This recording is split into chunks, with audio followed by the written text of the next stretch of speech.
hear me?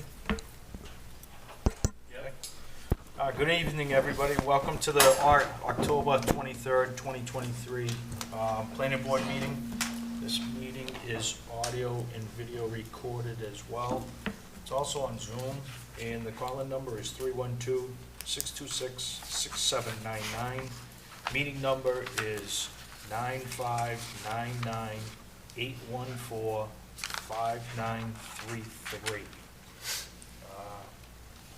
What we'll take care of is our general business. Our first item of business would be the meeting minutes from August 7th, 2023.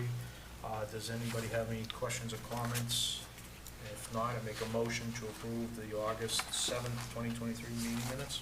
Second. All in favor? Aye. We'll take the August 21st, 2023 meeting minutes. Is there any additions, deletions? If not, make a motion to accept 2023 meeting minutes. Second? All in favor? Aye. Aye. And the last one would be September 18th, 2023 meeting minutes. Any additions, deletions? If not, make a motion to accept those meeting minutes. Second? All in favor? Aye. Okay.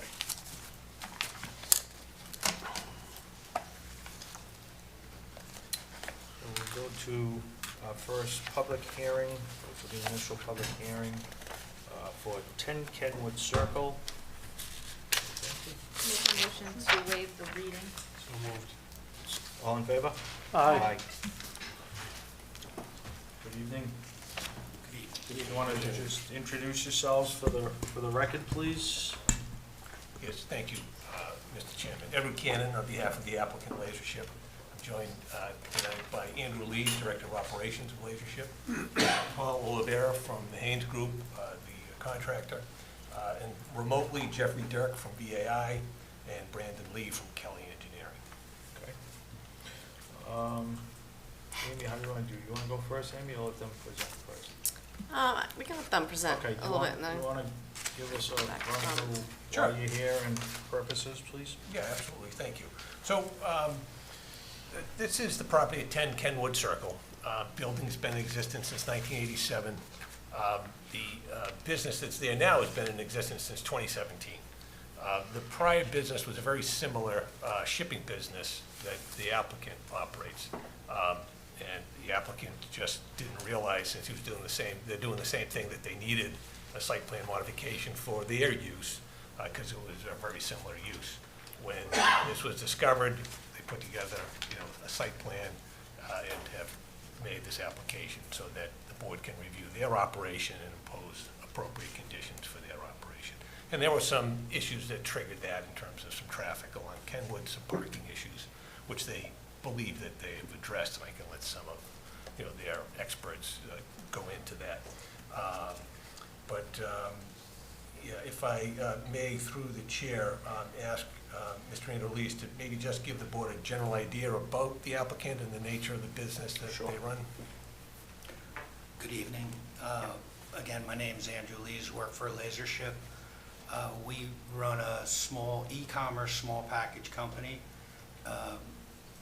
We have about 100 locations across the country, and they all operate pretty much the same way, which is we have independent contractors that come into our building.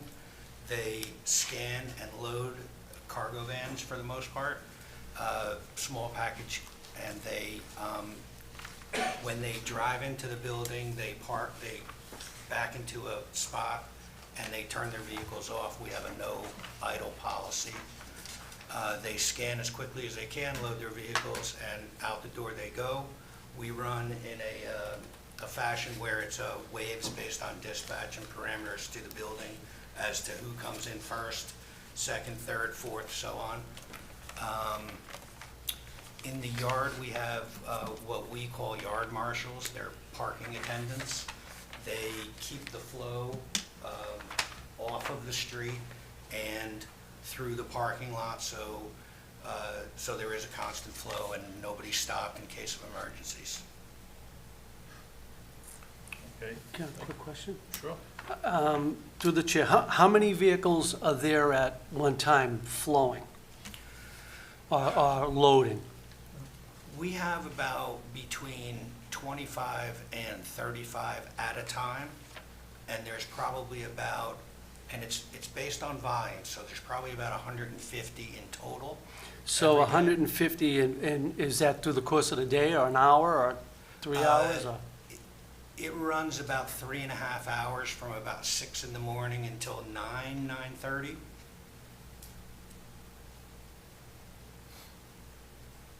Which is peak time, okay. Okay. So, last question.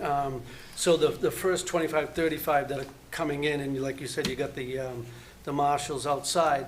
What are the other 100 vehicles doing? Are they on site or? No. No. And if they do, the yard marshals will say, this isn't your time, you need to go. So get they cup have of a coffee." designated time to show up? Yes. Okay. Just for point of clarification for the board, the addition of the parking ambassadors stems from the VAI report, subsequent to some of the issues that the town had noticed. So in preparation for this hearing, they commissioned the report from VAI, got the recommendations from VAI, began to implement those, and I've noticed substantial improvement since that time. So I just wanted to be clear that that was subsequent to sort of this process and sort of an outflow of this process with taking VAI's recommendations on that. Okay. Again, through the chair, if we may, it might be helpful, I'd like to ask Brandon Lee from Kelly to possibly share his screen, bring up the plan, and walk the board sort of through the logistics of the plan. Please.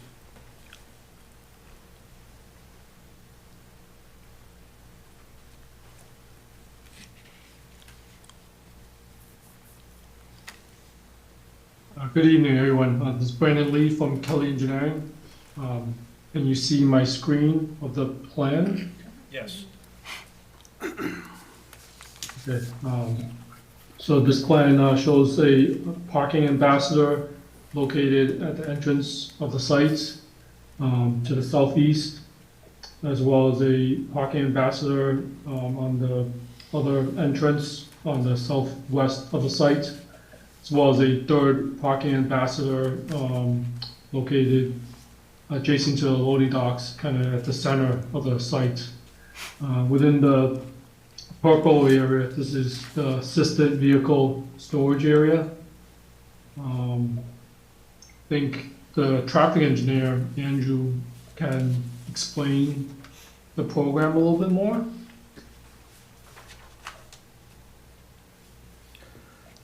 Good afternoon. Good afternoon, everyone. Andrew Arsenal from Vanasson Associates. For the record, business address 35 New England Business Center Drive in Andover, Massachusetts. We performed some observations out there during one of their peak morning rush hour periods. And at that time, they had the parking ambassador stationed out there, and they were doing a good job of keeping a neat, orderly file, sort of like a valet-style parking, in front of the loading docks on the on-track portion of the facility in that first row of parking. Our recommendations would be to keep a 24-foot wide clearance between the valet parking area, that purple shaded box, and the back row, the front row of parking. Other than that, we didn't see any extensive queuing along there was no vehicles parked on Kenwood Circle. There was nobody sort of sticking out the driveways, blocking access into or out of the site. So that if that setting works for the proponent, that appeared to work. That appeared to be a successful solution from our end. Okay. You all set? If I may, Mr. Chairman, just to address some of the comments that the fire chief raised, and just some of the steps that the applicant could take to address some of those. The chief when he had examined the property, had noticed some parking on both sides of Kenwood near the southeast entrance, and suggested signage and/or striping, and that's perfectly acceptable to the applicant if the board wishes to do that, to sort of emphasize, not only with signage, but with the ambassadors, that you just can't park there, and if it's not your time, you have to leave and come back another time. So that's not a problem to have that as a condition. You suggested a plan to clear out that purple area in the event of an emergency, and that's certainly something that Lasership will take up with their ambassadors to train them, that in the event of any emergency, to immediately clear out that purple area so that emergency vehicles will have access to the site. I'll skip to the fourth one, just because it's a little bit easier. You did ask to show the dumpsters on the far east side of the building, and we can certainly add that to the plan. And then lastly, suggested an examination of the far east of the parking lot to consider the creation of a traffic loop.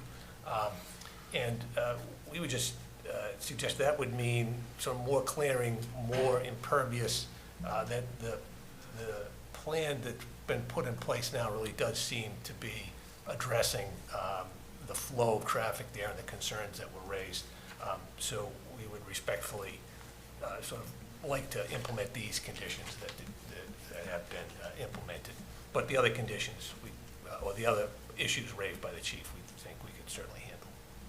Okay, good, thank you. You good? Yeah, thank you, Mr. Chairman. I go to Amy, Department of Planning. Amy, if you could. Thank you, Mr. walk us Chairman. through a little bit. Sure.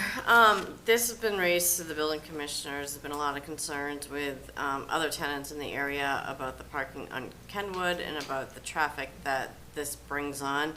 At the time, I didn't ask Beta to review it because I'm going to leave that up to the planning board to decide if they would like Beta to review the traffic. I just asked, on the plan they mentioned the people pull into the building and then pull out. Where would they pull into the building? There's a drive-through on the east side of the building, in the back, yeah. And And so then where are they just back in and then they pull back out? no, they can drive through. It's, Is the exit on the west side here? Okay. There's a drive-in that. there's a drive-in on East side, on the east side, and it comes out, towards the back of the, and where they come out. the They same go in side. and out It's the an in same and side. out. So it's like We a, have, And on the same side, on the east side. Yes. It's an in and out. And correct. so they're entering from the west side driveway to Q? I mean, it's not in stone, but some of the guys will come in this way. In through the Just east. to queue, yeah, just to queue. Yeah, but so then I mean, they I would loop definitely around. recommend some type of drive pattern drive-through pattern, because having cars come in both ways and then some coming this way and some coming out that way. I definitely thinking of expanding the east side of the property. Doesn't have to be a lot, doesn't have to be all tree cutting, to possibly have some type of circulation through the property. Yep. And I defer to traffic, I'm not a traffic expert, so I would defer to a traffic expert. Okay. Mike, you wanna Sure, thank you, Mr. Chairman. thoughts from DPW, please? I got a chance to look at this today. So this issue was brought up to me originally back in March. We got some calls and complaints about the parking on Kenwood Circle, so we went to go out, take a look, and there were cars up and down the street, causing some issues with the parking. Looking at this today, it looks like they have a plan in place to address some of those issues. I haven't had a chance to go see it in effect to see how effective it is. It appears that it's might be helping the situation, notwithstanding any of the fire chief's comments as far as the continued concerns. This may be a decent short-term fix, but I don't know if it addresses the issue on site for a long-term business proposition there. That'd be some of the concerns I have with that. So as far as something more long-term may be needed. Okay, good, thank you. I guess we'll go to the board. Anybody? Yeah, I got a Go. couple. In the staging area, the valet parking area, how long are they there? 10 to 15 minutes, I would say. Okay, and, But again, it's really all due to volume and what we receive in at night. So we have the 53-foot trailers that you'll see in the front of the loading docks. They come in between, normally between 2 o'clock in the morning and 4 o'clock, 5 o'clock in the morning. those are the packages that the drivers will be delivering. So if the sort ends at 7 o'clock, it's a very rapid thing, and probably by 8:30, the place is a ghost town. If that goes a little bit further, that's when we might be getting into the 9:30, and then drivers from the first wave will have to wait a little bit longer, and the parking guys will tell the second wave, come back later, we're not ready yet. So that's kind of the dance that they do. Okay, so the other question is, where the complaints are about parking on the street, are these employees' cars that are parking on the street? No, there are drivers. Oh, so these are the ones that are waiting? Yes, yes. So how long has these marshals been in effect? When was the initial? June or July, in that range. So it's recent? In this site, yes. And you say it's working? We believe so, yes. Yeah, I mean, it has gotten the vehicles off of Kenwood Circle, yes, So absolutely. I guess that, we know that, they're in place. We need to see it, somebody needs to see that it is working. Yeah. It's a temporary fix. Yeah, and then, like Amy said, maybe extend some parking. I'm good. Through the chair, Jen? sorry. When we're telling vehicles to leave the site or they're not ready yet, where are they going exactly? Like where's the intermediate where they're pulling off the side of the road or parking while they're waiting? Well, we do tell them that they can't be on the street, they need to go. So whether it's Dunkin' Donuts, up the street, we're not telling them to go anyplace, we're just telling them they can't stay here. And they understand that. I mean, they realize since June, July, the business at our facility here, it's a good thing, but we've almost doubled the amount of packages that we're handling. So it took us a little while to kind of get our bearings, but now that we have all of this in place, it's really very smooth now. So through the chair, just so I understand a little bit more of the history here, was this a change in use, or it's just the business grew over time? So this operation, LaserShip, has been in business since 2017.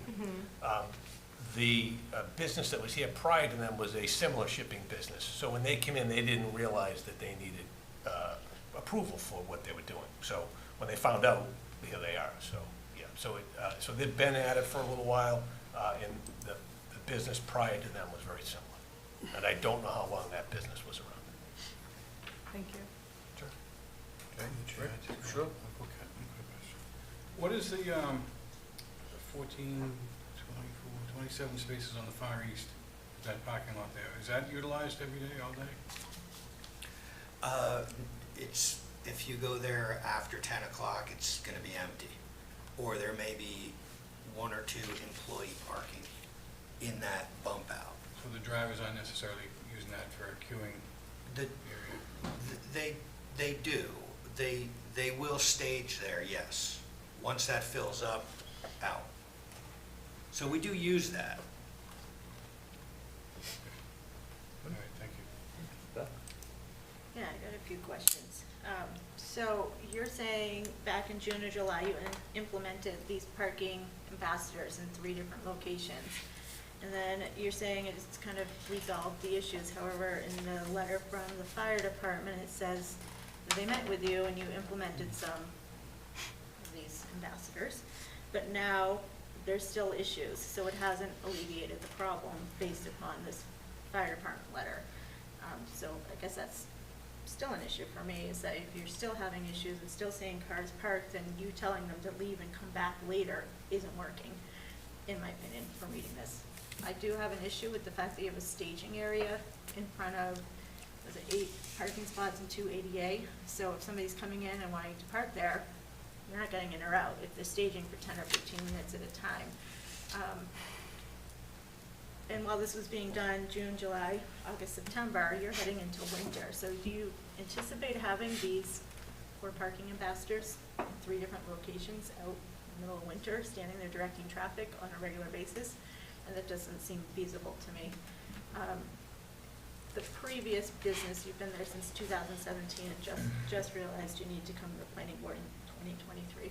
So I'm curious what the previous business's hours were, and when you're saying you're receiving shipments at night between 2 a.m. and 5 a.m., are you 24 hours? The building is open 24 hours, Has it yes. been 24 hours in the past, or are you Yeah. new in implementing 24 hours? I'm not sure what it was before we got there. I don't know. Amy, could you look that up at some point if you could for us, please? Make sure we fall within the regulation what was approved there. I mean, I would have to kind of go along the trend of what everyone else is saying here. I mean, these parking ambassadors, it sounds like a great idea, but if every site had an issue and implemented parking ambassadors, it'd be great for them, but this isn't a long-term solution. You know, and I can't imagine other businesses in town who have traffic issues and circulation issues simply putting a parking ambassador in place to relieve an issue. For me, that doesn't work, so I'd like to see a better solution. That's what I have to say. To the chair, one quick question. Sure. Another quick question. You mentioned that the peak time for loading the vehicles is 6 a.m. to 9:30. 9:30. Why do the ambassadors, are they stationed from 9 a.m. to 1 p.m.? Seems like they're not doing anything. Or is that misinformation on the plan? No, again, it's based on really volume, so it depends on what time the volume comes in. But we do have them on the clock for those hours.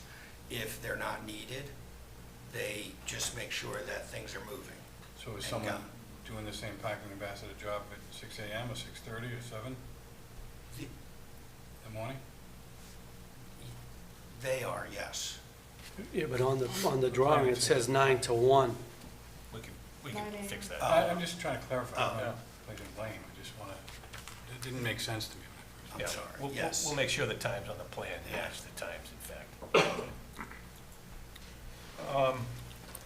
Yeah. And I guess everybody else hit the same points as I guess I'm not too keen on the queuing in front of the handicap spots and those spots in the front of the building. An emergency ever arose and those guys aren't in their vehicles, you got a problem there. People backing in and out.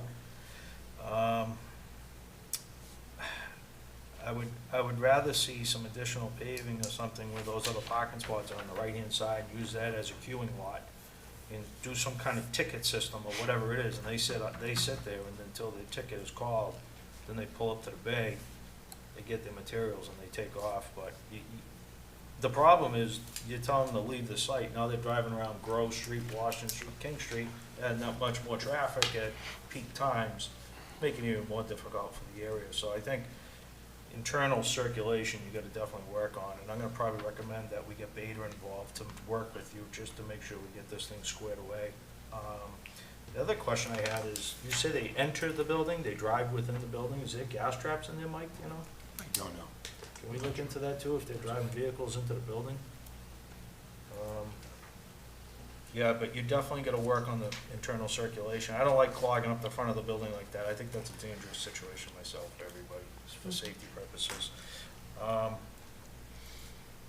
Everybody on board about trying to get Beta involved to help clean this up? I mean, the ambassadors, it's a great temporary fix, but what are you doing when it's sleeting and snowing, and it's 20 degrees out in the morning? The guy's gonna be freezing out there. This is a quick temporary fix, I think. You approach it, get it right the first time, you don't have to come back. So I think work with Beta, work with the town, and we'll get this squared away. Mr. Chairman, can I ask a question? Sure.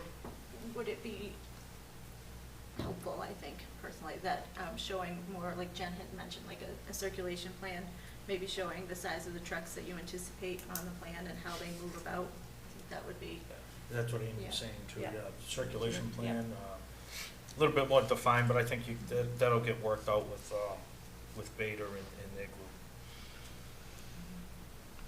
Does that make sense? Yeah, I think that makes sense. Yeah, we'll make sure we get it right. So I guess we're gonna continue this, obviously, so, Amy, what do you think in terms of timing? It's gonna take a little bit, get Beta involved with the, I mean, the temporary fix is good for now, but winter's coming too, though. I mean, definitely recommend at the earliest November 20th, if that works for the applicant. If not, we'd move into December. Okay. You- We're okay. November 20th? We're shooting for the 20th, and then if we're We just get not ready, ready to? we'll let you know. So make a motion to continue 10 Kenwood Circle till November 20th. Do I hear a second? Second. All in favor? Aye. Aye. Thank you. Appreciate it, thank you very much.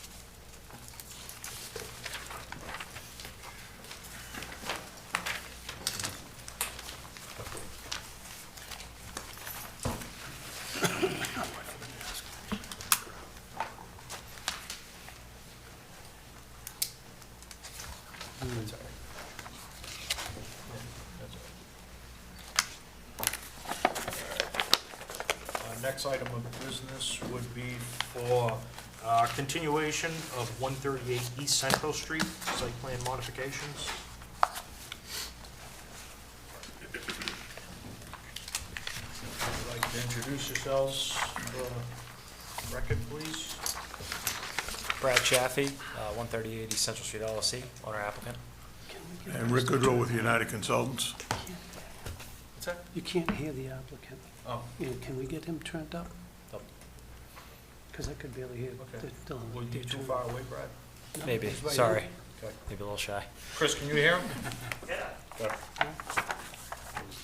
Want me to repeat? Better? Yeah. There we go, all right. Brad Chaffee, 138 East Central Street LLC, owner applicant. Okay. Um, Amy, Department of Planning, if you want to give us a run-through, please? Yeah, thank you, Mr. Chairman. So I just kind of went over a lot of the comments from the last meeting. They were last in front of us on September 18th. The board requested like designated parking spaces for 118 East Central Street, which the applicant has provided, and curb stops at the back of the property for 21 to 25 with the parking spaces numbers. I know there's a concern about these parking spaces being located on a separate property, not the property that is in front of us now for the site plan. So I think board would have to consider something, condo easement, combined lots, to provide the parking for 138. We'll go to the applicant first, and then I'll defer back to Mike and Gary later. So Rick, if you want to give us a overview again, please? Sure.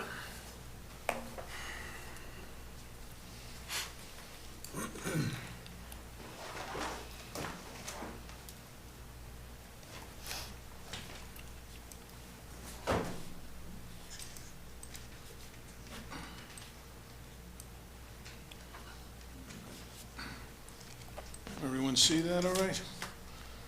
Yep.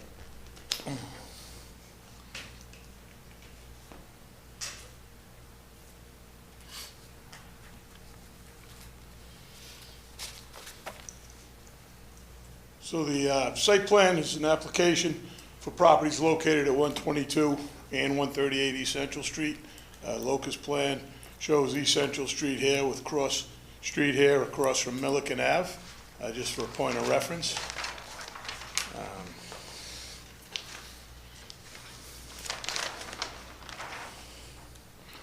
The project consists of the addition of a building addition to the 138 East Central Street site, and we've designated parking configuration on the sites to accommodate parking for both the 122 and 138 site.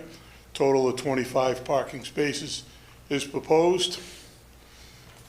We've also included some stormwater improvements to the site. We've added a stone trench after discussions with the town engineer in Beta.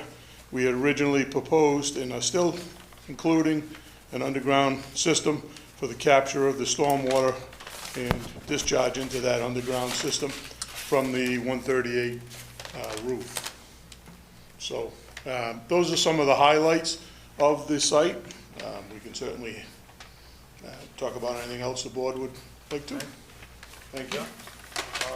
I guess we'll go to Mike from DPW. Mike, if you want to Thank you, Mr. give us Chairman. your thought, please. Sure, any previous comments we've had have been addressed. The only outstanding, not outstanding thing, the thing that did come up was the issue about the two separate properties and if there's any kind of permanent agreement for the parking on one lot as opposed to the other. But other than that, we didn't have any other comments outstanding. Okay, good, thank you. Gary?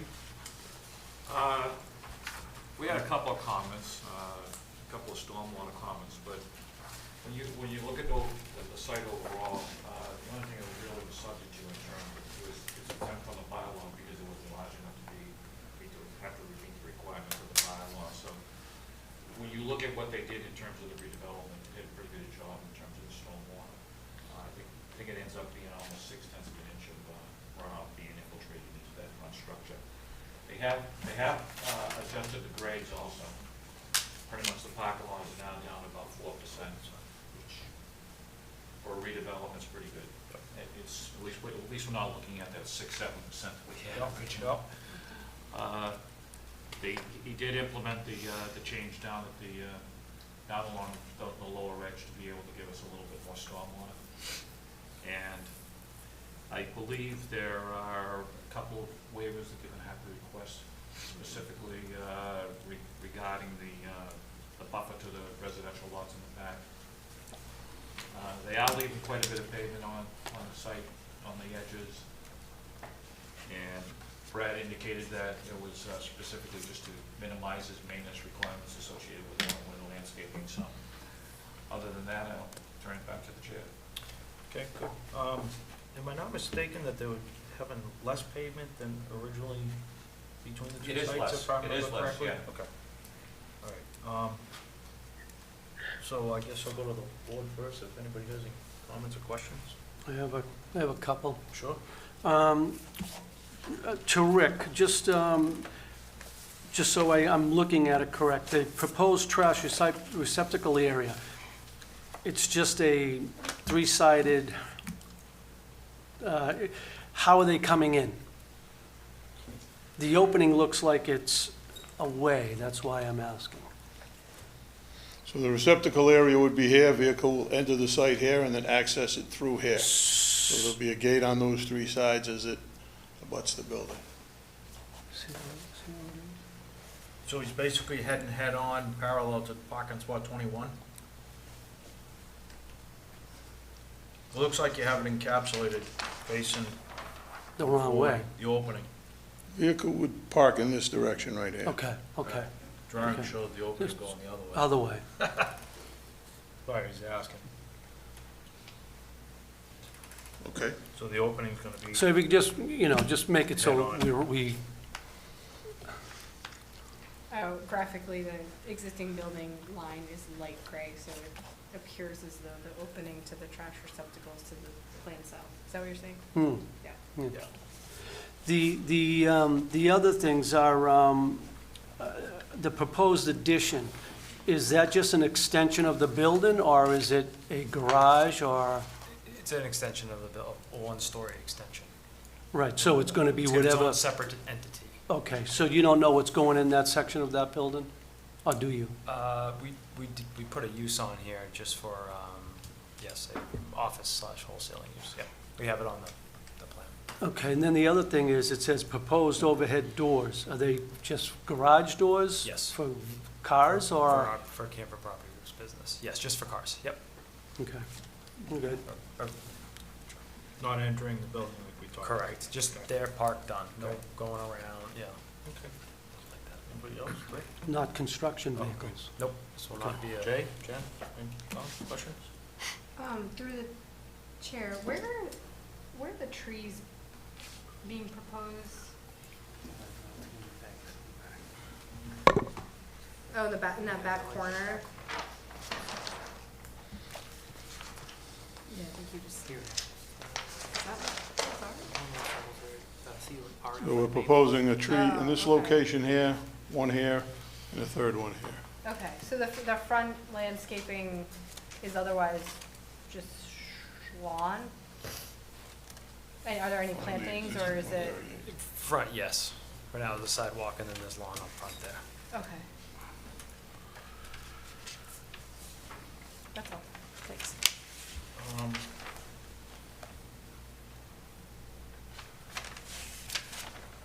Gary, you brought up a point about trees, the adjoining neighbors.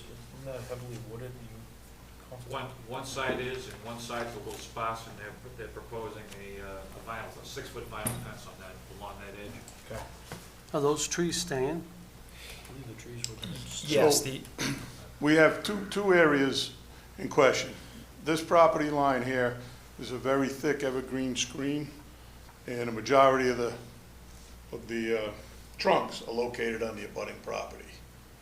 So we don't have control over them, so yes, it certainly is our intent that they will stay. We have proposed 6-foot fence along this property boundary, their northerly, our southerly property boundary in this location here to provide some screening from the parking area to that. Good. So we had originally proposed 2 waiver requests for, I believe, some light spillage, minimal light spillage on the front, and secondly, for the use of plastic ADS pipe for the underground system. And Gary had suggested a 3rd waiver since we're not providing 4-foot wide planting strip on the locust property, along that property boundary there. We have met the bylaw requirements with the fence. We could certainly put a fence, but we then have to cut the vegetation to install the fence. So it seemed like a better alternative. Thank you. Thank you. Question? Nope. Approximately how much light spillage, Rick, and is it going towards 140, towards the sidewalk? I don't think there was a photo plan in there. We did have a photo plan, unfortunately, I don't have it with me. Yeah, it is minimal light spillage. it's on. So just towards the front sidewalk, Towards the just east a side. slight splash? Yep. Gary, you're okay with yeah. Especially with, on the front of the building with that, okay. So my big question would be, do you have the ability to combine the 2 lots, if it's possible? That way there, it's all tied to this one particular site? If you could do that to keep it clean and neat, because all your parking's on your adjoining site. So you have 2 separate entities now. Is it possible to combine them? I'd like to do an easement if possible, just for the liability and stuff with the houses, which, Could you separate the house and then, yeah, the way we have it now, just the best thing just for mortgages and liability and everything, we keep them separate with an easement, which is kind of the way it's been operating for however long. the problem is, once you do that, you're tied to no parking if you ever try to sell this building. Yep. You've got nothing. Understood. Nope. So I have a mortgage with both banks on this. It's very important to them. They care more about that than anybody.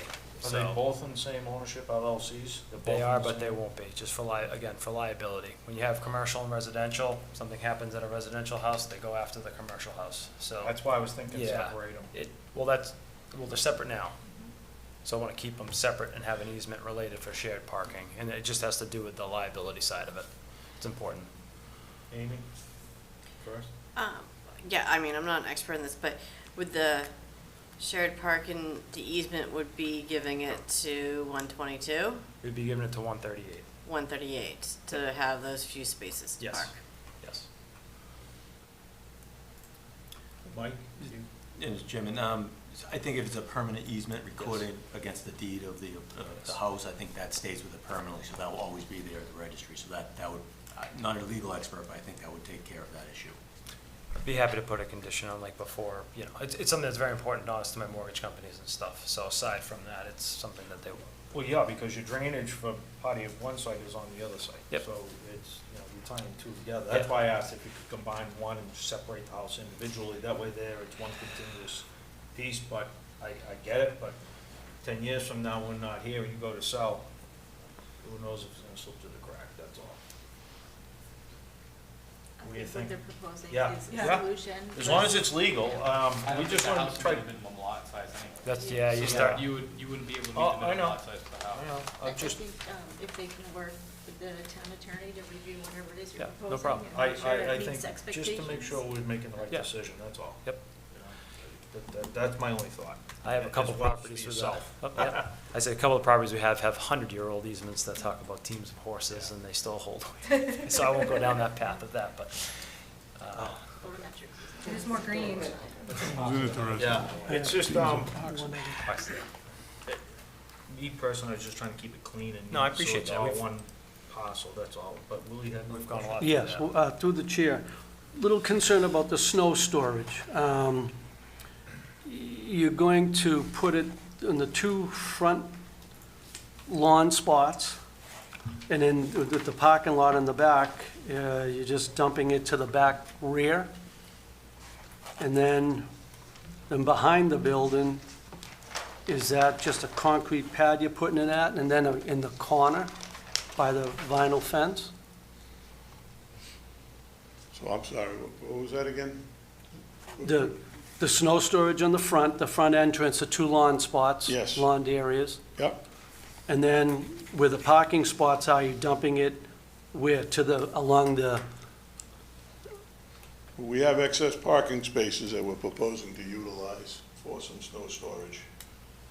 And then we have snow storage in this area here as well, for the rear. right, so now, the only other concern would be, if I'm not mistaken, isn't that now, without you doing anything, doesn't this back area flood on heavy rains? Back here, Gary, do you know that? You gotta, this, No, towards the abutter, not where towards the back part of the parking lot. I think that there's a Right in small that area. swale, there's a small yeah, swale. this is a wetland. Yeah, That's a jurisdictional wetland. Yeah. We actually have an order of conditions from the Conservation Commission for this work, but yes, that's a wetland.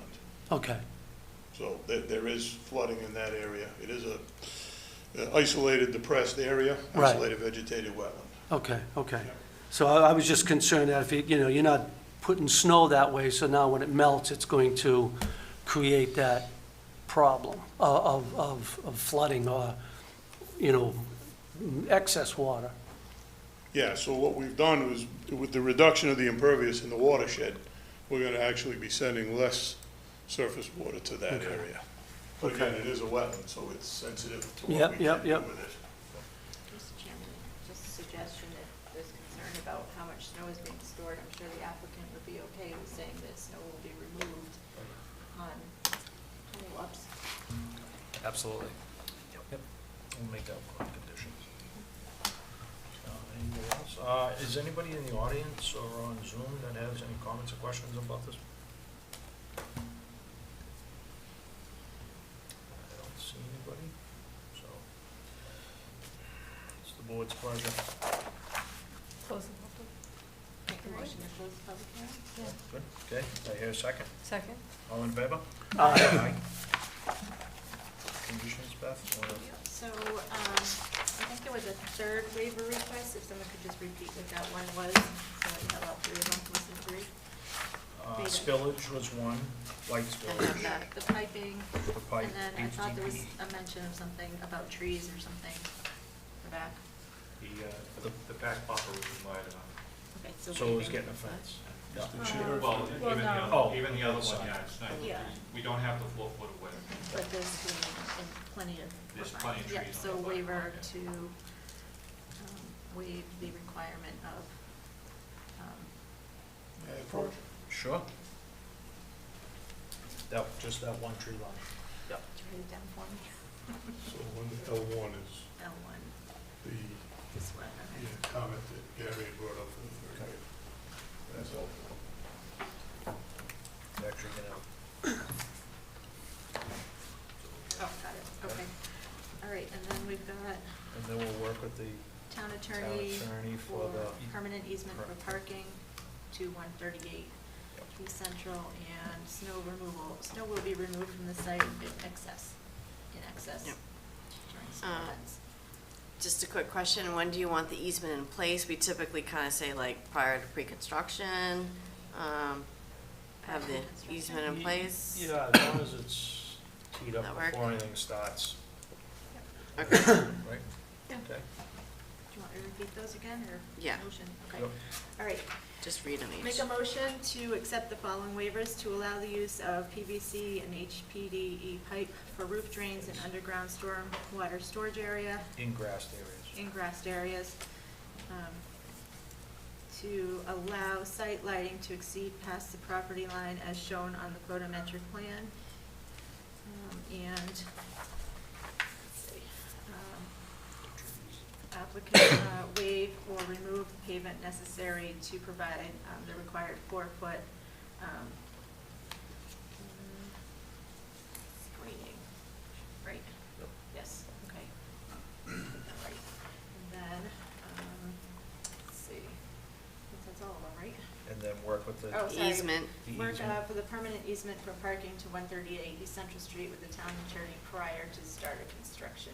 That easement should be in place, and that I say snow will be removed from site nexus during snow events. Second?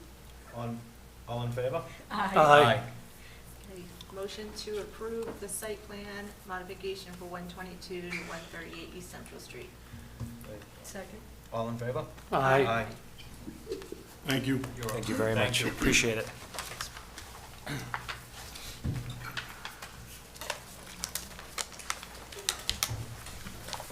Right. Mark this back. Thank you. Okay, our next order of business would be a site plan modification for 3 Fisher Street. And, Amy, I believe you're looking for. Yeah, they requested, and we can fit them for November 6th. Do we have enough time? Yes. Okay. Make a motion to continue 3 Fisher Street to November 6th. Second. All in favor? Aye. And our next item of business would have been Maplegate Solar South, and I understand they're looking for continuation as well. Yep, and they actually requested for November 20th. Okay, so I make a motion to continue Maplegate South Solar till November 20th. Do I have a second? Second. All in favor? Aye. Thank you, Amy. Now, here's the fun one.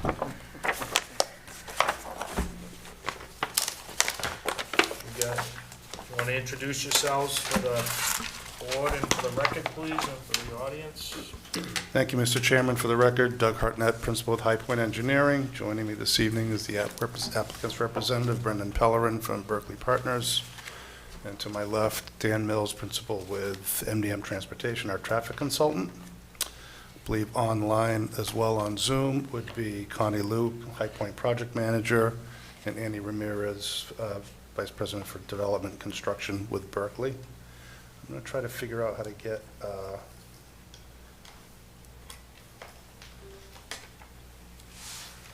see if I do this right this time compared to the last hearing. You should be a pro at this, you know. Going on this-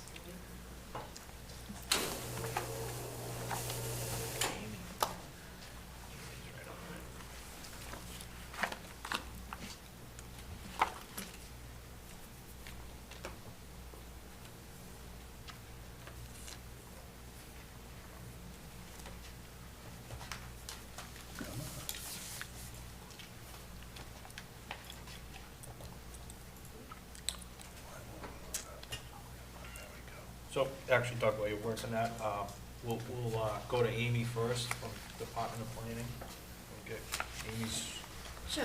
update briefing. Yep, so, the planning board, a lot of it kind of more from, for just looking at it, had to deal with, the traffic.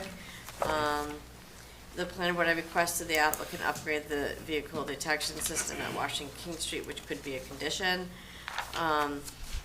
They talked about possibly removing the sidewalk along, 553 Washington Street to be able to expand the turning lane at Washington and King. I know the applicant submitted several traffic options, but it seems like only one of the options are going to work. So I kind of deferred to the board on how they want to handle the traffic, and I deferred to Gary and Mike on drainage. Okay. So, Doug's working on that, I guess.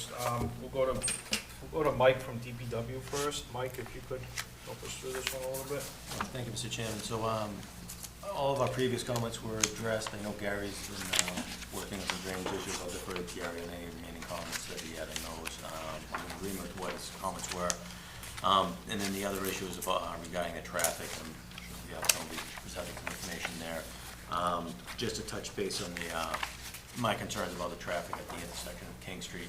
Because right now, it's not an ideal situation, and currently going through the traffic report, right now there's about 218 trucks per day going through that intersection from the existing site, and the two existing warehouses that are on the site.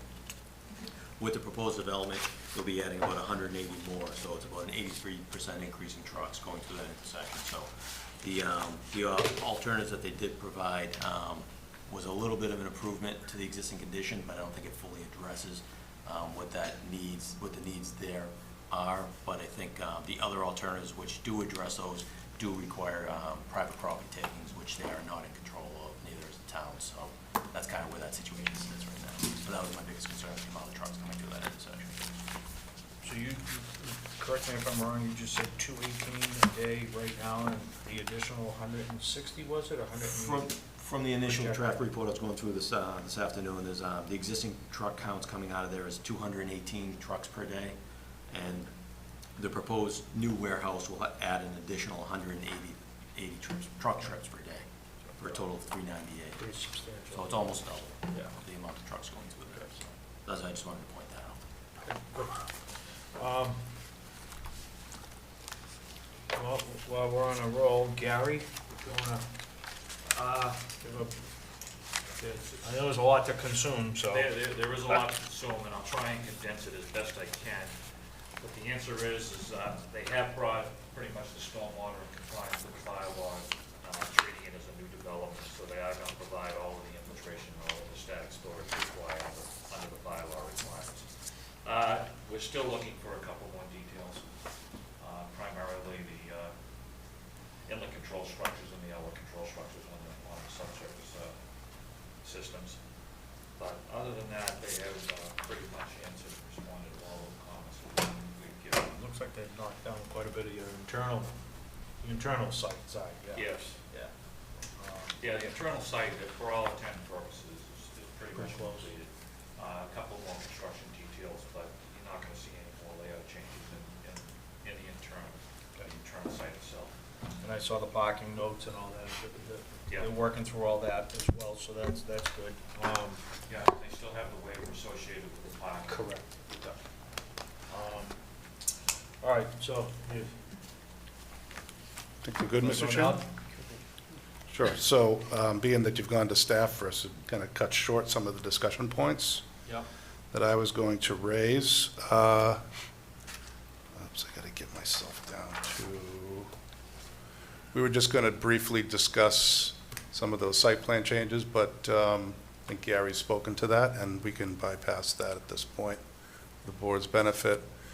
One of the items raised by Beta was just some refinements to the site entrance, and there was some discussions about on the exit movement, funneling the traffic in a manner that prevents vehicles from stacking up side by side, or perhaps speeding out of the driveway entrance exit itself and swinging into Washington Street rather quickly. So what this plan does is addresses the discussions and recommendations that Beta made.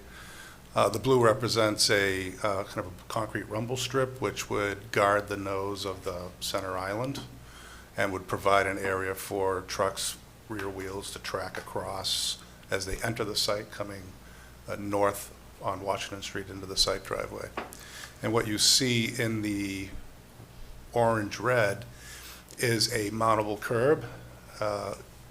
That would be really where you see at the beginning of the orange would be a curb about 3 inches in height, mountable. The orange itself would be a cast-in-place concrete, 8-inch cast-in-place concrete apron.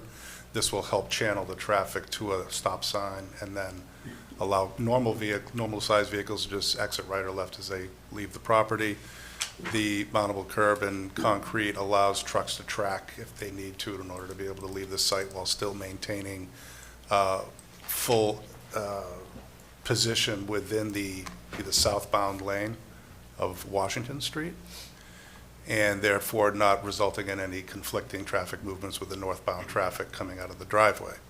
And this design is similar to what was proposed, as Amy had referenced earlier, about the, really was option one that the board saw in the last hearing that was proposed at the intersection when we were discussing readjusting and modifying the traffic island with a mountable curve there.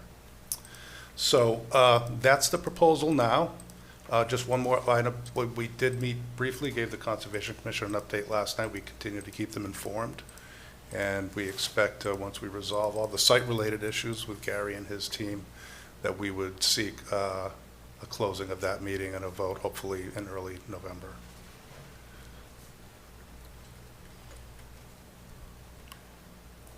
Let's see, what is going on here? Why is that there? That's not what I was looking for. No, that's not what I'm looking for. Sorry about that. Sorry, Doug, this is Connie. I think we're looking for the compiled file. Okay. Well, that's what I grabbed on this item. Franklin TV combined deck.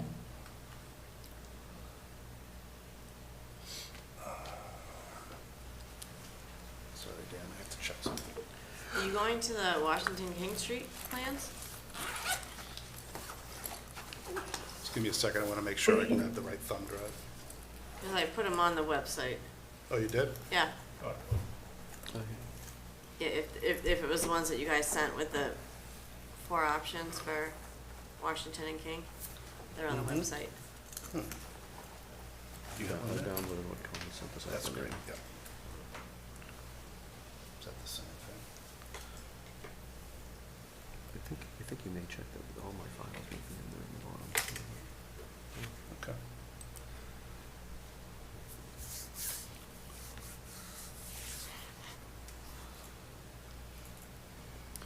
Let me just scroll down and make sure they're not dropped down at the bottom of the PowerPoint presentation.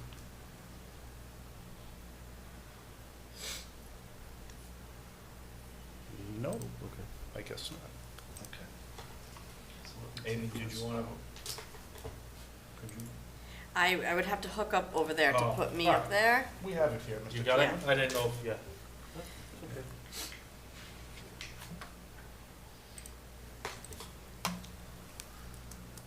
Let's go to the 1259 folder.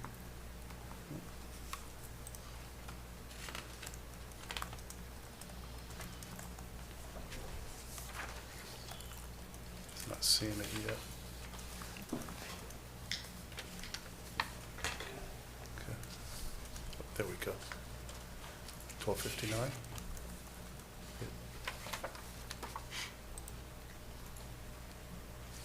Maybe you could just. Deck Combined deck, yep. I still need practice, Mr. Chairman, that's pretty obvious. Okay. Mr. Mills, you have the floor. Good evening, for record. My name is Daniel Mills, Principal Traffic Engineer with MDM Transportation Consultants. At the last hearing, we were going through some of the Beta comments and also some of the board comments relative to the traffic island at the signalized intersection. With regards to the Beta comments, there's some, I think, some minor clarification on a few of the items. Comment T8 involved some modeling that we did in reporting of the level of service at the Union Street intersection. We believe that was clarified, but there was, seems like there's still some question possibly in the Beta's mind. So it's just to refresh your memory, we conducted a level of service analysis for the intersection, and because it's an atypical intersection, it's a 4-way intersection where only one leg is, or 3 legs are stop in the stop control, and 1 leg has a free movement. So it's atypical from our modeling perspective. So what we did is we analyzed the entire intersection as a 4-way stop. Now that's not true. The southbound movement is a free movement. There's no control on it. So that's reported as an F under that 4-way stop analysis. We need to do that analysis in order to get the values of the delays at the other 3 intersections. again, because our modeling was limited. So that level of service F that was reported is not valid for that first step of the analysis. And then we went on and we analyzed that movement as a free movement, and it operates at level service A. So that's really what that level of service and delay is for that southbound movement. Again, there's very little change based on the incremental traffic from this from the project. The intersection is expected to operate at level service C or better for all the movements. Again, that level service F was documented and submitted as part of our methodology, but it was necessary exercise to do to try to model that atypical type of intersection. There was some discussion of the signage at the Franklin Park driveway to keep traffic from potentially going onto Ivy Lane. So we're willing to work with the board and as the applicant to develop some signage at Ivy Lane, and then there's also an area across the street that appears to have been traveled in or trucks idling there. So again, the applicant will work with the town to provide signage or stanchions. We're not seeing any specific activity there, but if there's something that the town feels that should be done relative to signage, the applicant can work with the town to install those. As Doug had mentioned, there was some discussion of the truck apron at the Financial Park exit, such that to confine it to one lane exiting, but also allow the trucks to turn out of that driveway and not encroach into the northbound Washington Street traffic. So we believe that's a amenable solution for that location. Now on to the King Street traffic signal. As we discussed at the last hearing, can you zoom in just a little bit on that? There's a circle you see on that plan. That's a pinch point. The road is narrow up to that point, one lane, and then the lanes flare out to develop a left turn and a right turn lane. So that area cannot be, so when a truck is parked, when a truck approaches the intersection, it extends back such that a passenger car cannot bypass it. Or if several vehicles are in that left turn lane, other vehicles cannot bypass it. It's a function of the right-of-way of Washington Street. In order to improve that situation, they would need to remove the wall that is at that location, utility pole that's there, and to adjust the slope. That would require cooperation with the private property owner. As we come down to the island, as was brought up by Beta, also our observations, there's a very low percentage in frequency of vehicles that track over the island. There are occasions that tractor trailers, as they're exiting left onto Washington Street, heading towards 495, track over the nose of the island. We had put forth a couple of alternatives. One was to take out the island and put a scored concrete the entire way. One is to keep a portion of the raised island there and have a mountable feature. So the mountable feature, if you go to the next slide, a mountable feature would look similar to these types of slides. It's not the standard sloped edging that I think maybe some of us are accustomed to seeing. This is on the right side of this, the right side of that center island is beveled curbing. It's significantly more robust than a sloped edging. And this is a treatment in Worcester. If you go to, and it's a fairly narrow median. If you go to the next slide, this is another location in Millbury. Again, this is a beveled type of curbing. Again, it's not your standard sloped edging. It has a lower, smaller reveal that could be mountable by trucks. And then I have, I think, another example. This is more of an island type of treatment. Again, it's a little wider in this area, but again, it's mountable, beveled type of curb, very robust, it's durable, it's made for truck traffic. And then the option at the nose of that island, perhaps instead of, if it's the board's desire, instead of putting this type of material there, or the town's, DPW's recommendation would be to have, if you go to the next slide, a rumble strip or a scored concrete type of application. And then if this is felt to be more of a maintenance issue, then certainly the island can be pulled back and just be flush asphalt with some striping. So those are sort of the three or four types of treatments. But I think in all cases, I would recommend pulling the nose of that island back. If you go back up to the first slide. In all cases, the tractor trailer wants to turn left, but we're pushing them to the right.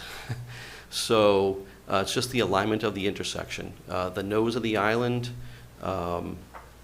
really should be pulled back, and then there should be some type of nose treatment there, whether it's the mountable red brick, stamped, or a rumble strip, or simply asphalt with pavement markings. So that's what our recommendation is. We heard from the board at the last meeting that there was some land on the west side of the plan page left here on this area that thought could be usable, and why aren't we looking at that? So we went through a couple different alternatives to look to see how we could improve the traffic situation operation here by expanding that area. So if you can go down to the next slide. So one of the concerns is to develop a right turn lane for passenger cars to use while a tractor trailer is in that left turn lane. Again, we bumped the curb over slightly to accommodate a full right turn lane. At the top, we still have that pinch point. We sort of tried to minimize the amount of impact to the abutting property. We would still have that pinch point, but we would develop a full right turn lane for folks to turn into. And then what we would also recommend, again, on every case, we're going to recommend that nose be pulled back in one fashion or another. On the next iteration, we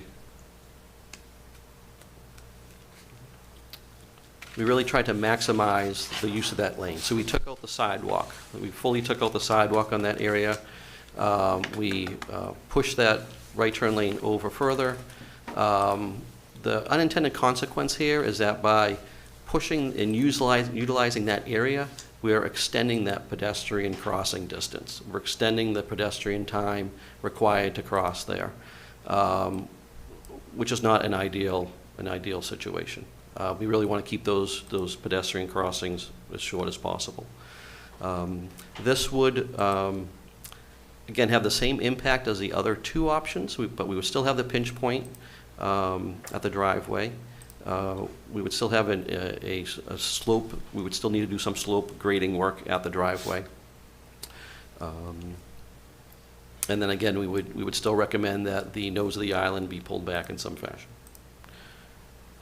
And then the last option that we did look at, this is a little bit more aggressive of an option, impacting the abutter further. This would basically eliminate that pinch point. It would extend that right turn lane back further, so that vehicles could get into that even if a tractor trailer was in that left turn lane. But what this does do is it does impact more significantly that abutting property with the wall, with the parking configuration, with definitely the slope of their driveway. It keeps the same configuration of the crossing. We wouldn't extend the sidewalk to the driveway, but we would terminate it right at the crossing itself. And again, we would still recommend that pull that nose of the island back in some fashion. So those are really, the options that I think we were tasked to look at. We hope that we provided the board with the information that they were looking for. But some of these do have some shortcomings. Obviously, we don't have control over that property. Okay, good, thank you.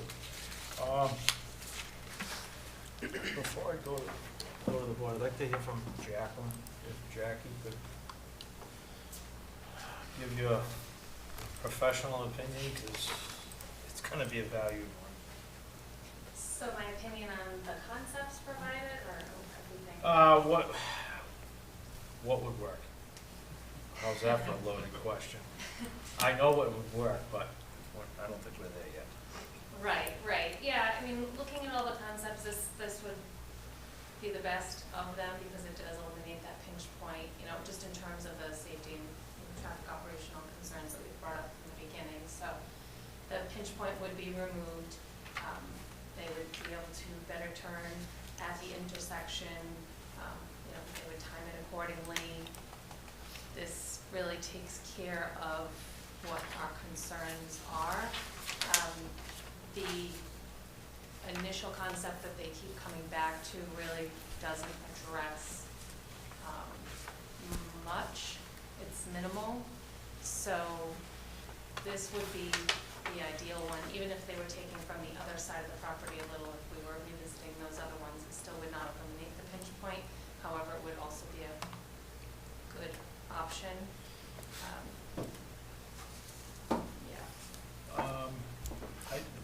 Before I go to the rest of the board, approximately how many feet, go back to that phase, the fourth rendering, please.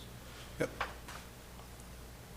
If it was to be approached, approximately how many feet would the abutter be affected by? And I guess, and this is gonna go back to Gary and Jacqueline, would this improve their site in terms of getting in and out as well, if they were able to work a deal out, if they can improve her site and make this work simultaneously? Approximately how many feet would it take to gain what you're looking for here, outside the road taking? I don't have a square footage. I mean, it's You have a depth, like, the roadway 6 itself, feet? the roadway itself encroaches onto the property, maybe 2 or 3 feet, but to meet the grades, so you have to remember, we're trying to carry that lower grade of the road. We're extending that further into the property, and now we need to slope it back up, so that parking lot is elevated. Correct. But if it was chased back, you could make that whole property a lot more accessible than what it is potentially right now without the big hump in it. There will always, in order to It'll be meet. a slight one, but it'll be extended out though. Well, in order to meet the grade, we're basically just shifting the driveway, the existing driveway and the features that it has to go with it, we're just pushing it further into the property. We would not necessarily be, improving their access. The driveway would be in the same location that it is today, with a slope to it. Okay. But not as drastic as what's now. I think it would be probably pretty consistent to what it is now. By virtue of removing the pinch point, you would improve access to the driveway. Well, that's what I'm getting to. Yeah. Okay, so which will make it more marketable for the other piece of property anyways, but that's beside. So approximately how many feet are we talking off the edge of the curb line? Well, if you 8 feet, this- 10 feet, 15 feet depth in going into that additional lot? That being said, So if you look at the curb line today, Mr. Chairman, the right-of-way is about 5 feet up. 5 or 6 feet from the curb line to the right-of-way. You look at the plan, we have now shifted the curb line, it's actually on the property of that owner. Then you have to construct the wall, that'll be another 3 to 5 feet. Then you have to reconfigure the parking, and that's another 20 feet. So you're talking about 30 feet plus into the abutter's property to do the work. Plus, they may end up losing parking spaces, they'll lose that. I don't know if that would have zoning implications for the use of the facility. It's not just, and then, in the end, the curb cut remains the same. Regardless of what maybe a reduction in driveway approach slope to the intersection, the fact of the matter remains is it doesn't improve the access point as it relates to the intersection. yeah, So, and I know they're trying to sell the property, that's why I'm thinking if there was a bendable deal between, is that it would improve her property in terms of access, but it also suffice what you guys are trying to get done too. And what cautioned me was Mike's totals. You're talking potentially 390 plus vehicles a day, trucks a day out there. That to me is pretty substantial. So we knew this was coming, but I, Can I just Sure. interrupt for 1 second? I understand what you're trying to do with looking at the other options that involve the abutter's property, but I think the abutter that is in the audience has made it pretty clear, not willing to do that. Yeah, I don't So, need anyone. Can I You just can finish wait. things? You can wait. So, in my opinion, I appreciate the applicants looking at everything as we asked you to, but I think at this time, in order to keep moving forward, we can't keep revisiting, asking the abutter if she's willing, she's not willing, which is her right. She owns the property. However, option one seems like the only one that can work without, if I'm reading it correctly, without impacting the abutter. So I feel we need to spend time looking at how we can make option one work. And I do, like I said, appreciate you looking at the other options we asked you to look at. In my opinion, option number one still isn't quite where we want it to be, because I don't think it solves too much. I think we're still in the same predicament, especially when you say 83% increase in trucks need to get through this area. That's a lot of trucks. So knowing this is a valuable project for the town, I really feel like we need to focus in now and move this forward by looking at option one and making option one work. Because it's only a valuable project for the town if it's a valuable project for the entire town and the abutters and the traffic and everything else. So let's try to make it work somehow. I just Refining wanted it to, further, but I don't think we can keep dwelling on whether we No. can get the abutter to work with I us. just wanted to throw it out there, because Yeah. the opportunity for her property to get improved potentially But could not be on the interested in table, that, but so. she doesn't wanna deal with it, that's fine, I get it. I just don't, I mean, Jackie and Mike could attest to, what else can you do to it, the first rendering of one to improve it? Kinda kicked the ball down the road numerous times with this one, you don't have a whole lot of real estate. I mean, I had another thought, do you go across the street and maybe approach the neighbor so you can create more of a longer sweep coming out of the entrance as well? It's just another thought, but if you wanna, Yeah, I just want to try to hone in on the issue that we're trying to solve. It's not a capacity issue. The intersection is going to operate level service C or better. There is some queuing for sure. It's really honed in on the time period of when the school releases. The level of service is, again, a level of service C or better. It's an acceptable level of service. The truck, whether it's taking up 1 or 2 lanes, it's going to block anyone else from bypassing it. So the issue that I see at hand is, and that was brought up in the beta review, was that there was an instance that a vehicle got stuck in the intersection. So, we don't want to see a vehicle get stuck in the intersection. And that's why I believe that bringing the nose back in one of the different fashions that we've suggested will solve that issue. And that's what I feel is the primary issue, and that's the one that I believe that we're addressing. okay, yeah, go to Willie first. I just have a couple of things. Like Beth was saying, I think, one would probably be, unfortunately, the one that's probably going to have to be. I'm okay with the mountable island. My only concern would be is signage. And I think I made this point in a past meeting of if signage gets taken out, that the town can't keep being responsible for replacing it. I think the applicant should be taking care of that. The other thing is getting stuck in the road.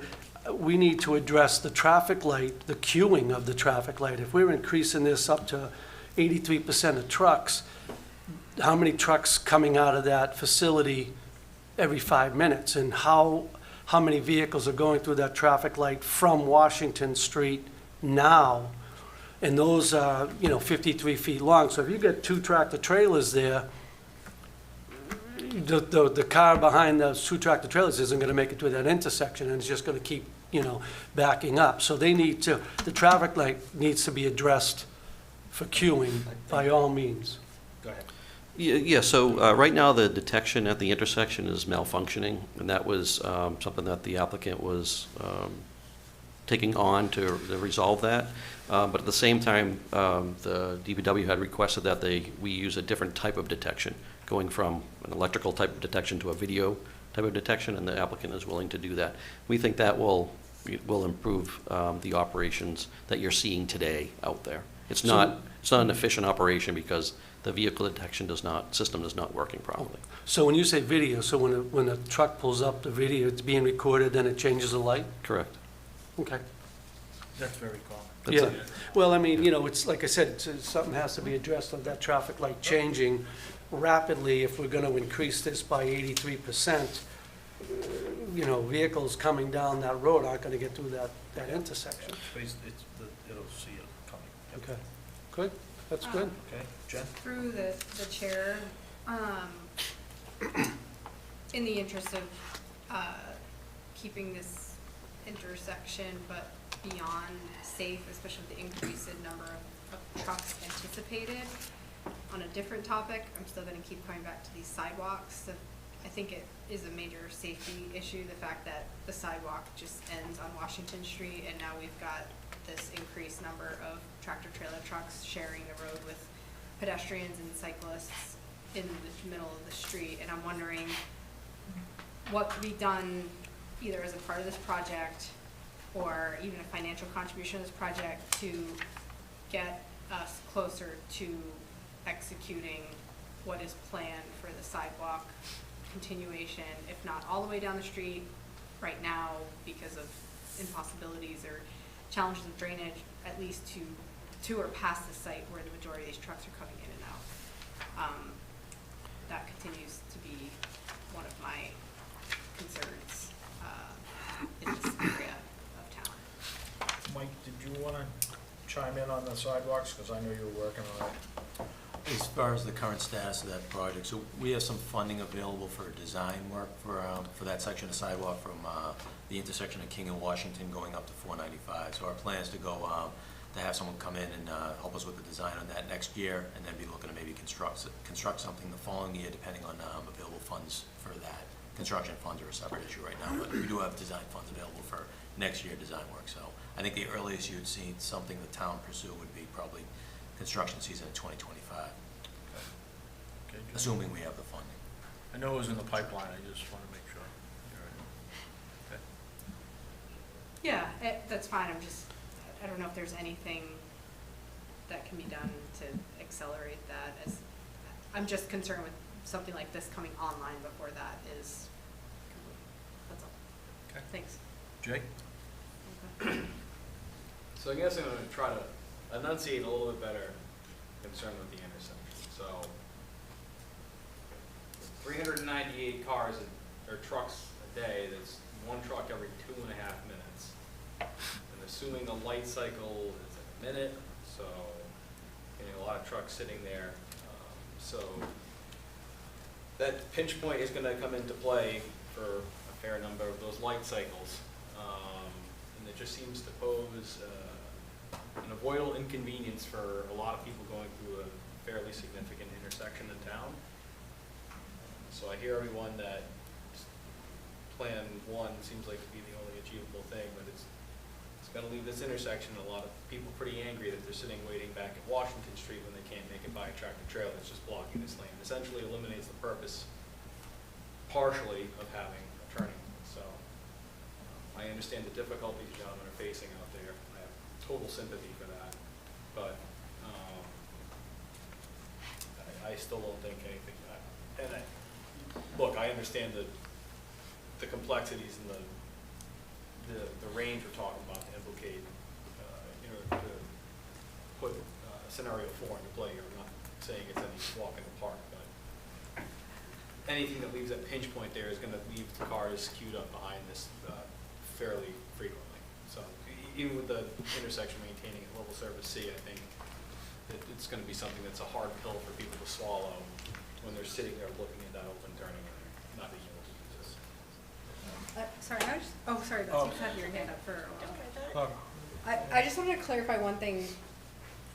Is what is being shown in the proposed option 1, so in the current existing condition, even though it is a queuing issue and it's a pinch point and the trucks are going over, there is still a right turn lane and a left turn lane. Is this proposed option 1 eliminating that right turn lane in order to allow the truck to move further plan west to get by that island? No, the truck utilizes a portion of the right turn lane. So we're not eliminating it from the paved markings will still be there. Yeah. It's when the truck utilizes it. Okay, and then a second, just point of clarification, the option 2, that's not requiring work within the abutter's property, at least how I'm reading it. It's doing, or posing additional work be done within the right of way, is that correct, or is that incorrect? It's incorrect. There is some Okay. impact to the driveway that would need to be regraded, which In option 2? in option 2 as well, yes. Oh, okay, Yeah. sorry, I missed. Yeah, understood that. it's subtle, but Yeah. as soon as you touch the lip of that driveway, Oh, you're here it is, basically. grading easement required from Yeah, abutter. Okay, sorry, yeah. I apologize, thank you. And if I could just make does that answer your question? Yes. Okay. But if I could just make a point, the 400 truck trips per day, that's entering and exiting, if that's the number that we're using. It's 400 truck trips a day, so it'll be 200 entering and 200 exiting. So the exiting trucks are the ones that would be using this approach, not the totality of the 400. Is that? What's the operational time for truck deliveries? I think that. Usually, so if I may, so it's typically a morning and a night shift, right? I believe that was indicated in our initial traffic studies. Yeah, the peak hours would be in the morning and the afternoon, early evening. So it's fair to say that those trucks would be cutting out like an average pace over the course of 16 hours. It might be even high intensity periods and low intensity periods. It's distributed throughout the day. I mean, it's for sure it's distributed throughout the day. You're going to get certain spikes in the truck traffic, but again, we're not looking at 400 coming out of that one lane. Yep. It's sliced in half because 200 are coming the right turn in, 200 are coming the left turn out. Yep. So you're still looking at one truck every 5 minutes on average over 16 hours. I think it's a little it's not quite that often.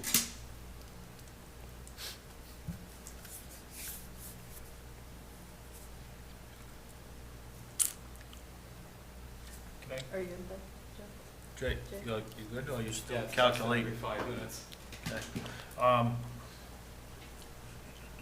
Go ahead. You sure?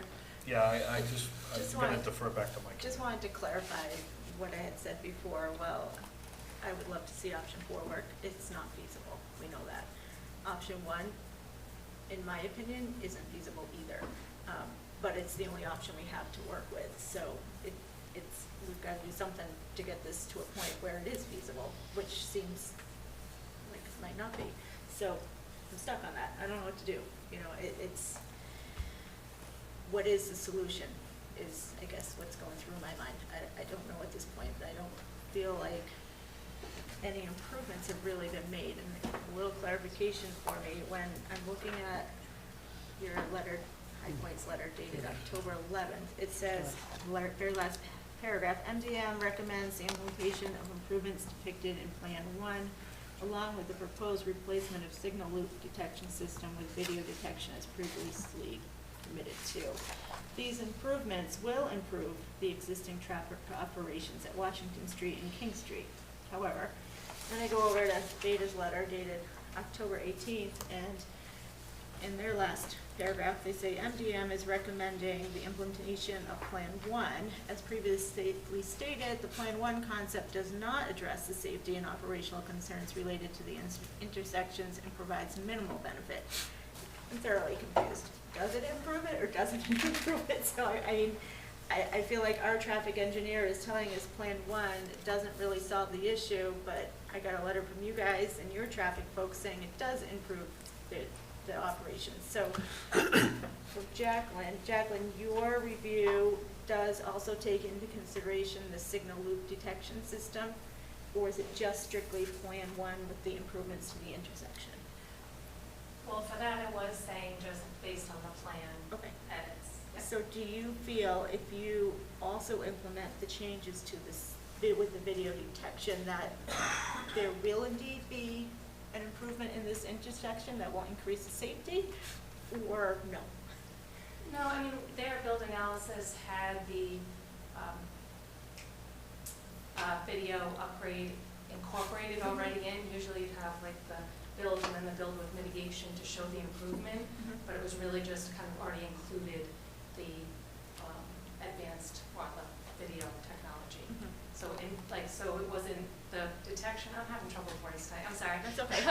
The loop detection is broken now. Yeah. So they're already showing that it's working properly in their build analysis, so we don't really know what the true measure of it, other than it will be fixed. So is this just a big question mark for me, Yeah. that whether this will actually improve anything, so. And I will say, I was looking over the analysis, because it's been a while since I've looked at the results of the analysis, and in terms of the queuing for the westbound, there's still gonna be queues of, 400 to 500 during the peak periods. So I believe it was the west, I believe that was Washington Street right there. Is that Washington Street? Till it comes out. Yeah, that was King Street, actually. So Washington Street would be, like, the orientation. It's the southbound movement. So it shows, really 50 to 100 feet queue for the analysis that they ran, which was during the AM and PM. The PM was about 2:45 to 3:45, and the morning was 7:30 to 8:30. So during those times, that's what it shows. It shows it very heavy on King Street. But, yeah, that's really the good detection.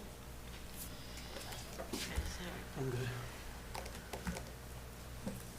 I have a question. Go ahead, Amy. I get all this, there's a lot going on here. I think one thing I'd say, maybe the board can discuss, if they are in any agreement, of the type of stamped concrete, whether they do the striping, what they could do with that intersection, whether you agree on Plan 1 or not. Does the board have any opinion on some type of resolution? That obviously needs to be changed no matter what. So I think maybe the board could give some feedback on what they think, whether it's like, we have the stamped brick in the center of town, they had the ripple strips. I think of going down 140 and trying to take a left into, not that I eat there, Burger King. There's a little strip right there, it kind of deters you not to want to go, but maybe something a little flatter at this turn area. So it'd be nice to just get the board's opinion on that, whether they agree Plan 1's going to work or not. I'm going to defer back to Mike and Gary for this one. What would be the most suitable for the town to plow, maintain, et cetera? That's the one I'd be cued into. Right, and that's what I was gonna suggest, Mr. Chairman, is that as far as the raised median island, like the lower mountable curb, we could look at that. I would honestly wanna touch base with the DPW director and get his input on that regarding specifically for the snowplow operations, what would affect that. We do some of the textured crosswalks in town, we've done that recently, like the ones downtown, we get a new product for that. The scored concrete that used to be in place on 140 years ago, and that was taken out, I think they had issues with that, and I want to go back and revisit that. So I would kind of want to touch base with the DPW director and provide you more input as far as what the flush part of that median, and what it should be, as far as what we feel it should be. Specifically for the snowplow operations would be my concern. Okay. Gary? It's primarily a maintenance issue in terms of, especially regarding snow removal. Yep. What's the best option? And I'm going to defer it back to the DPW director also. In the positioning of that island, what are your thoughts there? Pushing it back more, pulling forward? What do you? I think what they have proposed as far as pulling back the island itself, that would help the existing condition from what it is today as far as trucks traveling over that island, keeps the signs pulled back further inside so they're less likely to get hit. I think that in itself is a little bit of improvement. But the other options, as Dan had mentioned, 2, 3, and 4 all involve coordination with the private property owner, which is beyond their control. So that's really the only option they can do. I think they're really limited in what they have at that intersection as far as modifications to that center island a little bit. But I think it's still going to have a lot of trucks going through that intersection at the end of the day. Yep. Okay. Mr. Chairman, just a Sure. quick question for Mike and Jacqueline and Gary and the applicants themselves. Have you guys all sat down in a room together to talk about what is the best option? Or has it just been you kind of go down your thing, then you comment on it, and has there been any kind of joint brainstorming here to figure it out? Yeah. Through the chair, we have met before, specifically going over like things like the drainage on site, and we did address some of these issues here at the intersection. It was basically just having them look at other options as the board had given them some direction to in past meetings too. So I don't have any other ideas as how to make this work better with the limited right of way. I think it's. Do you feel that what they provided in option one can be further refined, or are we, this is what we have, this is the best option, and figure it out? I can't see any other options Okay. to do anything more than that. I don't think they have the room to do anything else, unfortunately. The only plus part to all of this is that they're gonna put this video monitoring in. The intersection is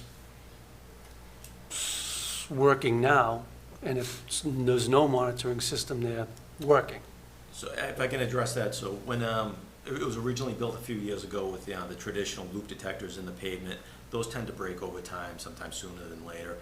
The town has gone to a stand with the video detection on other signals in town. We've put a couple of them in already on Union 140, some other locations, and they're mounted up with the equipment on top of the mast arm so that they're not subject to damage from traffic, things like that. So they last longer. They're a little more expensive, but they just keep the detection and the operation of the signal working better for a longer time. If there were to be no project, if this project was in front of us at all, and we were aware that the loop detectors are broke, we'd be looking at retrofit this with one of the similar type video cameras. We just had the same thing done down at Grove Street in Washington, further down that signal was just built. So we're just trying to keep all the equipment that we use in town similar throughout the other intersections. It's just easier to maintain that way. So if they're broken, if the loop detection's broken now, repairing that, whether it's replacing the loop detectors or going to video detection, either one would make this, the existing signal operate a little bit better, as it was working originally when they originally constructed it. So, yeah, oh, yeah, I mean, going back to like what Beth is saying is that, yeah, this is their only option, and is it the right one? Probably not, but as long as there's something that's gonna keep the truck traffic flowing, it's gonna be better than what it is. Unfortunately, you're increasing it by 83%. And going back to Jay's comment, yeah, you will have some, vehicle traffic not being happy at peak times, but I'm stuck with Beth. I don't know. It would be ideal to do Plan 4, but that, of course, can't happen, so I don't know. Yeah, I mean, I'm kind of torn myself. I just want to make sure we make the right decision.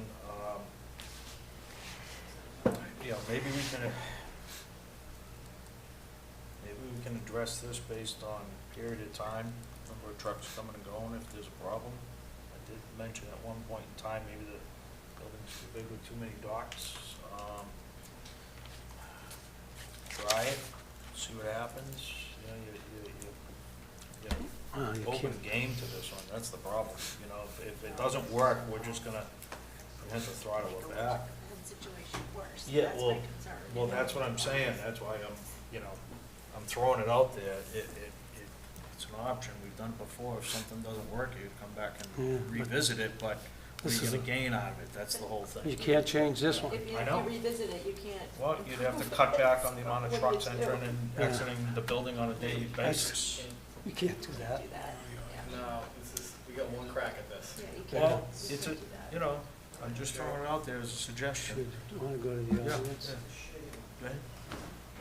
Mr. Chairman, if I Yeah. could just make a statement. It's not uncommon for projects like this to have a traffic monitoring program post-construction to evaluate the performance of the intersection and the signal. I think that's an appropriate condition on an approval for this project. Typically, it's a 3-year window, I think, we typically would see. And the reporting goes to the town, it would go to Beta for review, and we can identify what is the queuing. Can there be modifications to the signal timing to make the intersection as efficient as possible to pass through those trucks and those vehicles during the peak hour? And I think that would be an appropriate solution to give the board some comfort level that we'll continue to look at this after the development's built and occupied.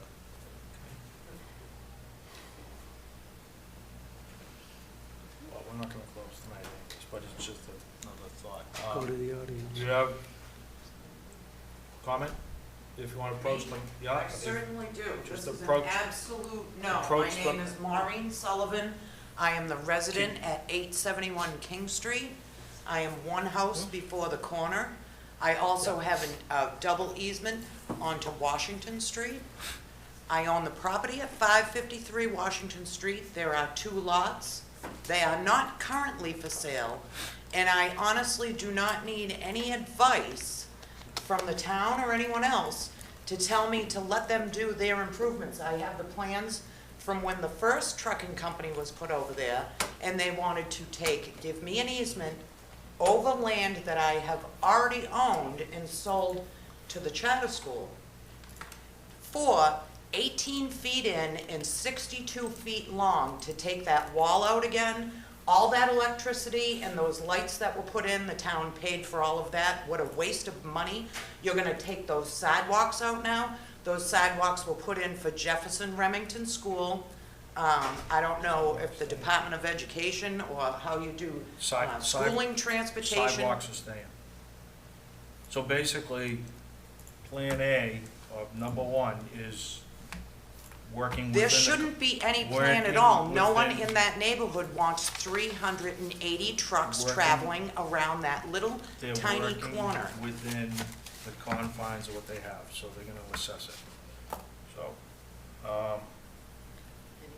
we're not gonna close this, but maybe to Beth's point, if you guys can do one more round of a sit-down, try to work on draft 1, come up with the best solution with the islands, the signage. I have a question about that island too, if I may, because I Sure. haven't every time. Aren't those islands designed so that when the people coming down Washington that are gonna bear to Washington, don't hit the people that are coming up Washington, heading either south, or if they are gonna take that left, which is usually a truck, and it's way over the line where it should be, doesn't that kind of help to stop people from hitting each other? Isn't that what an island is created for? To direct the traffic away from hitting each other? Am I wrong in that? Through the chair? Yes, the island is a divisional island, keeps traffic on both sides of the road, and that's why we're proposing to maintain the island. So to me, to put colored bricks isn't gonna do the No. same, it's That's just why not, they're it gonna have a just sit-down doesn't to fit. come up with the best solution. It just doesn't fit. Okay, thank you. Anybody else? Amy? Okay, so you still going to Concom? Yes, Mr. Chairman. So our goal would be to continue to work with Gary doing the civil. We've resubmitted what we hope to be the final handful of, or just hit the final handful of comments. And I'm assuming that we can, when we get that resolved, we can approach Concom for a decision in advance of the next meeting, that we would have the planning board to discuss some of the final refinements of the intersection. Sure. And it's more of a, when is the election for the board? You don't know? Sorry, all right. Yeah, 4-year term. Our next meeting Is is this one day before the one- next election. I guess Yeah. that's my concern, because we know we're losing 2 here. So November we'll have 7th new is the board election. members that can't participate, which puts us in a conundrum. Well, But they being, Actually, we'll have potentially enough board members to continue with the public hearing. Yeah, Yes. you'll have Yeah. They'll 4. be new, well, It yeah, doesn't They matter, just you'll can't have vote. 4. Yeah, yeah, but, correct. they just can't vote. yeah, you won't have a full board No, but you have. participating. We'll have a quorum. I mean, I just want to make the applicant aware that, November 7th? Mhm. When's the next planning board meeting? November 6th. November 8th, I tried. November 6th. November 6th? Just give it up, Doug, you're not opening this, you're not tearing down. Well, we could request a meeting with the board on November 6th. I think Kind of that's an full that appropriate. night. I don't know how much between working out the traffic, getting time with DPW, beta time, I mean, everything would be due by this Friday. It's up to the board, or November 20th has more openings on it, but it's the board's choice if they want to do the 6th or the 20th, if you think you can get it resolved. We have other hearings, all the other hearings, I mean, there's 3 on the 20th, one's a special permit. Those are under the same gun of only having 3 members being able to vote. And You know if the there's 20th, anything it won't matter is to me. continued on the 6th, which actually, pretty much everyone on the 6th is probably gonna get continued. They're gonna only have 3 members to vote. My honest opinion it's on just it is that kind of- if we can't resolve intersection number 1 or plan number 1 by the 6th, then we have an issue far more greater than having only 3 members to vote. When did the staff? Do we want to go to the 6th and evaluate where we are at that point? That's totally up to the board, yeah. I mean, if you guys think you Will want you be able to get enough to information? put them on the 6th, I know it's gonna be a long night, but at least, Oh, Well, to sure, address just the make it- chair. Just make it a long night. it's gonna be the last long night, so what's the big deal? Huh? On the 20th, it'll be fine. I just think out of fairness that we ought to give them the approach to have all members on the board. That's kind of it. Yeah. If there's an update, not enough information, then we'll bump it to the 20th, I guess, if that being said. We would only ask, Mr. Chairman, we've been in front of the board and, we understand it's a very complex project. I think our first hearing was in May.